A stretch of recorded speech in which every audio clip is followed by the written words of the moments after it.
All right, let's talk about Illinois lawmakers now. Just unveiled huge funding package to save CTA, Pace, and Metro from a fiscal cliff. But could the bill be dead on arrival even before the buses and trains leave the station? Pierce Schutz is here to break it all down. Pierce. Yeah, Tia and Terrence, lawmakers in the House unveiled this nearly 1,000-page bill late last night after months of deliberations and disagreements, finally settling on how they want to pay for this $1.5 billion proposal to boost public transit.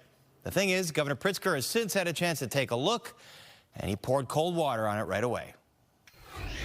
As it is, it's not going forward. There's got to be a lot of discussion between the House and the Senate in order to come up with a final bill, because it isn't going to look like what the House has put forward.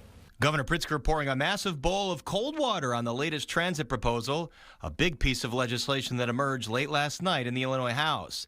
It would provide $1.5 billion in new funding to bail out CTA, Pace, and Metro, as well as downstate transit agencies.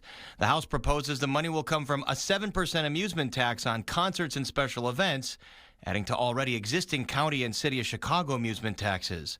New speed cameras in the suburbs where half the revenue would go to the state, and a first-of-its-kind tax on unrealized assets over $1 billion, a so-called billionaire's tax, affecting Governor Pritzker himself.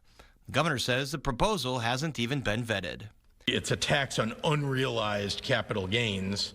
It's never been done before. Never been done before by any state, never been done by the federal government. So once again, you got to do a whole lot of work before you can pass a bill that, if you don't even know how it would work or whether you could actually collect on it. The bill would also create a new interagency committee to coordinate between CTA, Pace, and Metro.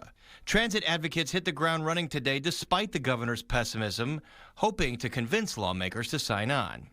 The total must add up to at least $1.5 billion in new revenue each year for the Northern Illinois Transit Authority, so that people like my parishioner can live and move in our state on reliable, safe, modern transit system that Illinois deserves.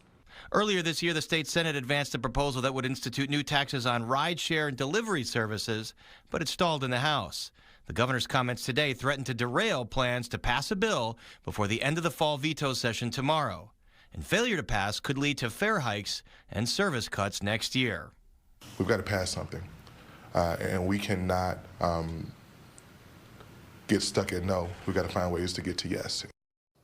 And those Democratic House members you see there say they were surprised at Pritzker's reaction. They say they have been in constant contact with his office on some of these proposals, but it looks like back to the drawing board. And also today, Democratic legislative leaders signaled they will not be moving forward on a congressional redistricting proposal. This after U.S. House Democratic leader Hakeem Jeffries came to town to lobby them to get into the gerrymandering game. But at least for now, that is not going to happen either. Tia?